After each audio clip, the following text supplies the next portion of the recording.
I've used the same 6-step process to change careers 3 different times. Pharmacist to software engineer to health informatician to founder, and now I'm building this personal brand as well. And here's what most people don't realize. The same process works for everything. Want to change your health?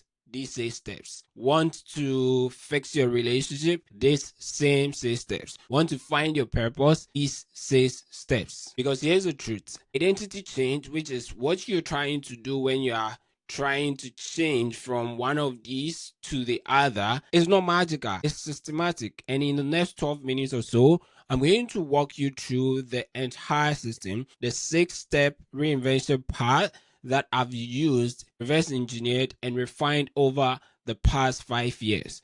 By the end of this video, you'll know exactly where you are on that path and what your next step is. So let's break it down. Here's what most reinvention advice sounds like. 1, follow your passion, find your purpose, trust the process, just take the leap. And here's the problem with that advice. It's vague, it's unmeasurable, and it doesn't work. Because here's what actually happens when you try to follow that advice. You feel stuck, so you think, maybe I need to find my passion. You start with that thought. So you start exploring, you read books, you take personality tests, you journal, you ask yourself, what am I even passionate about? And after weeks of soul searching, you still don't have an answer. Because passion is not the starting point. It's rather the reward. Or maybe in the process, you do identify something that you think you're passionate about. So you decide to take the leap. You quit your job, you go all in. And 6 months later, you realize this wasn't it. Now you're broke, confused, or even more lost than you were when you started. Here's why this happens. Most reinvention advice skips the system. It tells you the destination, like find your passion, live your purpose, but it doesn't give you the map. And without a map, you wander, you waste time, you make expensive mistakes. So here's what I did. I reverse engineered my own journey and extracted a universal path, not a guarantee, not a shortcut, but a systematic process that thinks the chaos of identity change into a series of clear, testable steps. Here's the core insight that changed everything for me. Clarity is not the starting point. It's the reward for taking action. Most people think the process looks like this. 1, get clear on what you want. 2, make a plan. 3, execute the plan. And finally, achieve the goal. But when you think about that thoughtfully, that is backwards. Here's what the actual process looks like. 1, you start with curiosity, not clarity. And I'm going to explain all these steps. 2, you run small experiments. 3, you collect evidence about yourself. 4, you make a decision based on data. 5, you expand in the direction that is working. Then 6, that's where your identity gets updated. And this is the reinvention path. It's not linear, it's iterative. You might loop through it multiple times before you land on the right path. And that's not failure, that's the process. Let me walk you through each step. Step 1 is curiosity. What it is? An honest inventory of what makes you lean forward.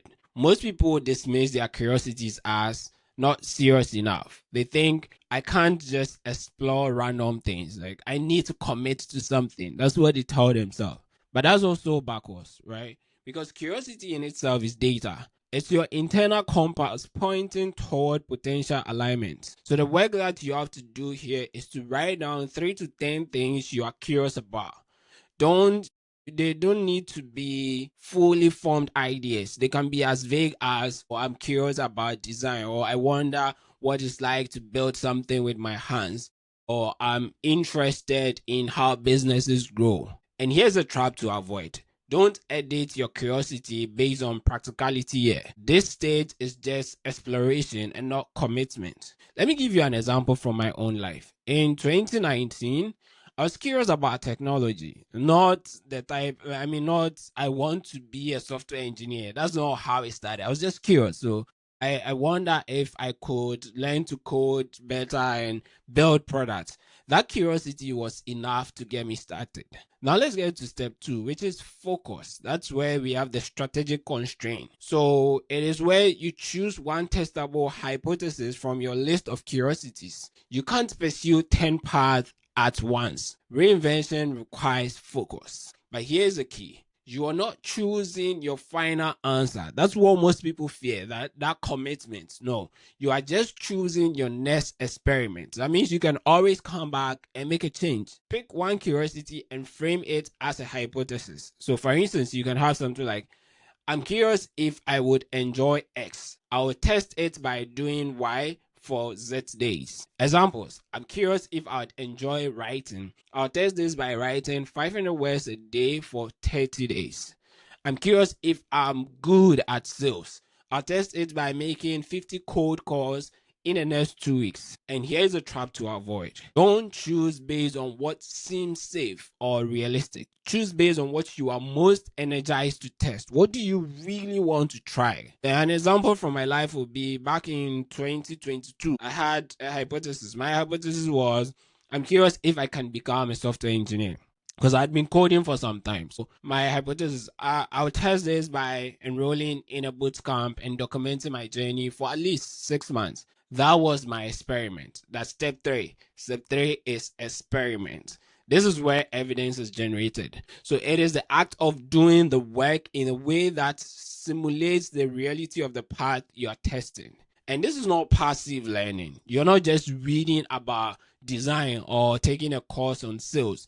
You're building something real, even if it is small. Like, you're doing the actual work that yields tangible evidence. So the work here is, 1, you commit to a daily or weekly action that produces tangible outputs.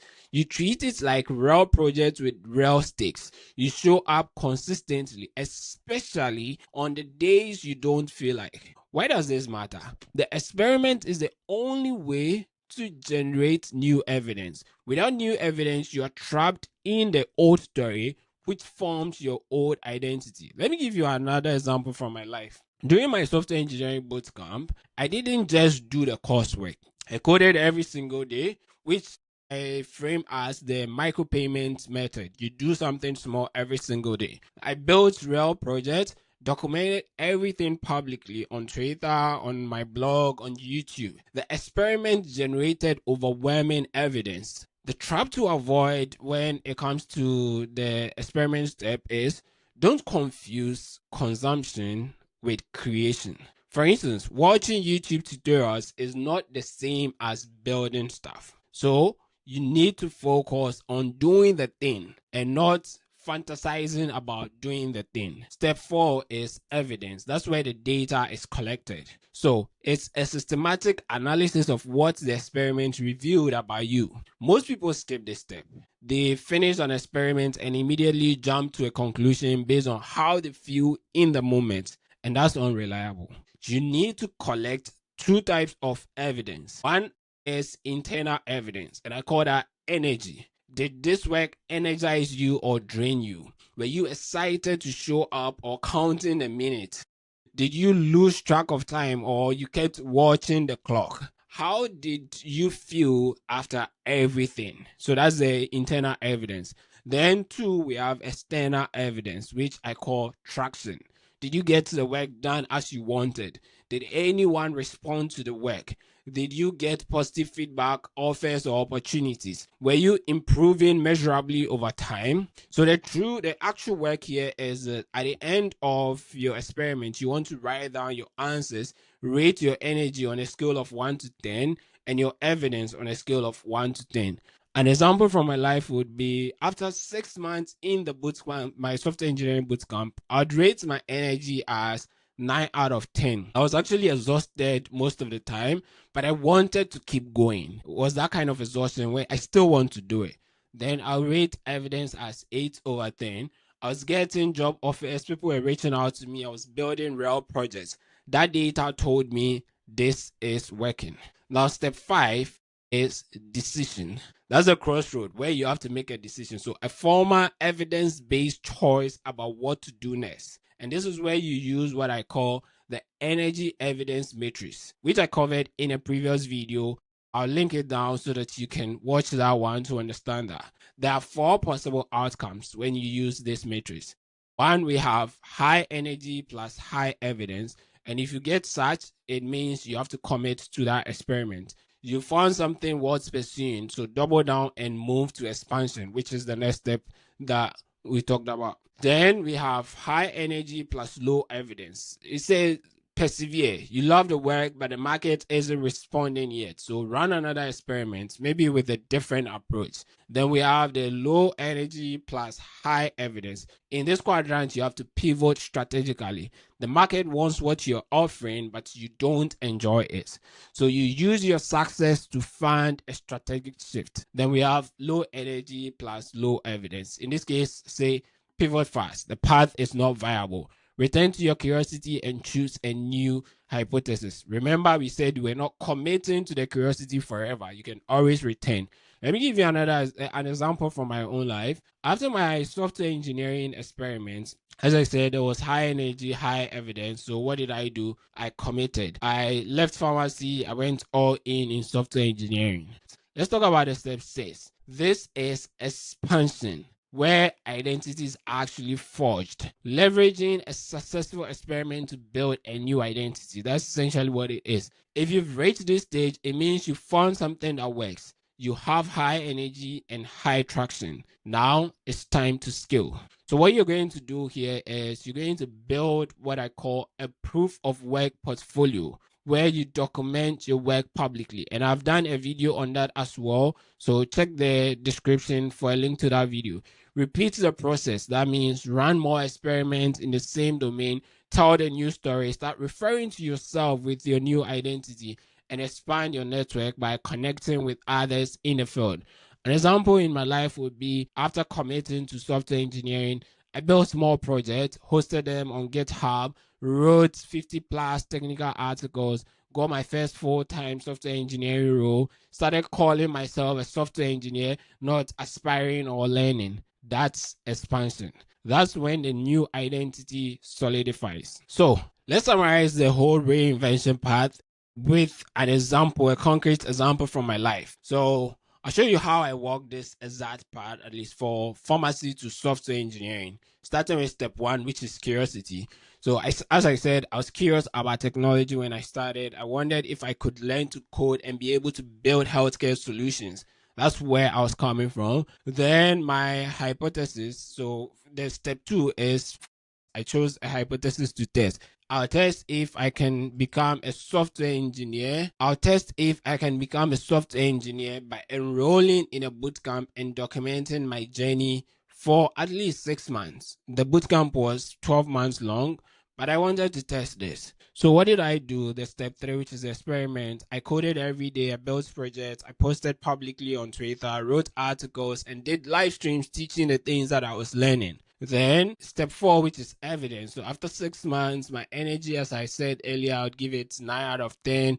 Mostly exhausted, but energized. Evidence was like 8 out of 10. I had job offers, I had opportunities, and measurable growth. I could see the growth in myself and the things that I knew at the time. Stage 5 was making that decision. Now I know I have high energy, high evidence. So I just had to commit. That's why I left pharmacy, became a software engineer. And then step 6 was expansion. So I built small projects, got a full-time role, and my identity shifted. I was no longer a pharmacist learning to code. I was now a pharmacist, a software engineer, and a pharmacist, because I believe in the power of end. So I hold those 2 identities, right? And that's the path. And I've walked it 3 times. Each time, the same system worked. So here's what I want you to do right now. And I mean right now, not tomorrow, not next week, right now. Ask yourself, where am I on the reinvention path? Are you at curiosity, which is the first step, which is you're wondering, but you haven't chosen yet? Or are you at focus, step 2?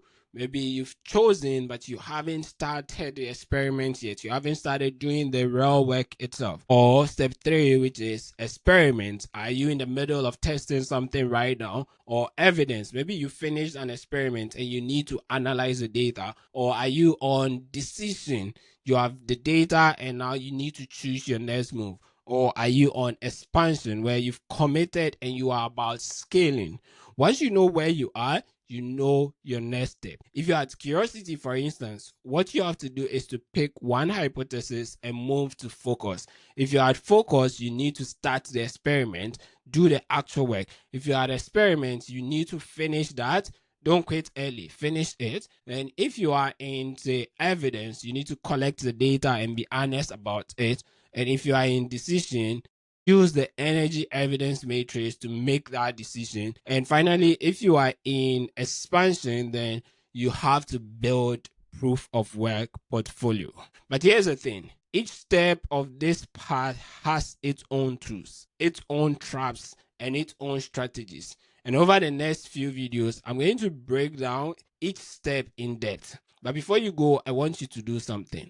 Take the free identity audit. It's a 15-minute diagnostic that shows you exactly where you are on the reinvention path right now. You'd get your exact identity profile, one of 16 archetypes, your scores across 8 critical dimensions, your personalized next move, not generic advice, but a specific action designed for where you are on the path. Because here's the truth, you can't navigate the path if you don't know where you are starting from.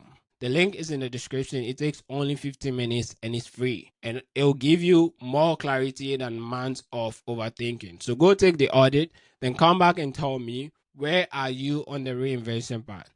I'll see you in the next video. Welcome to the lab.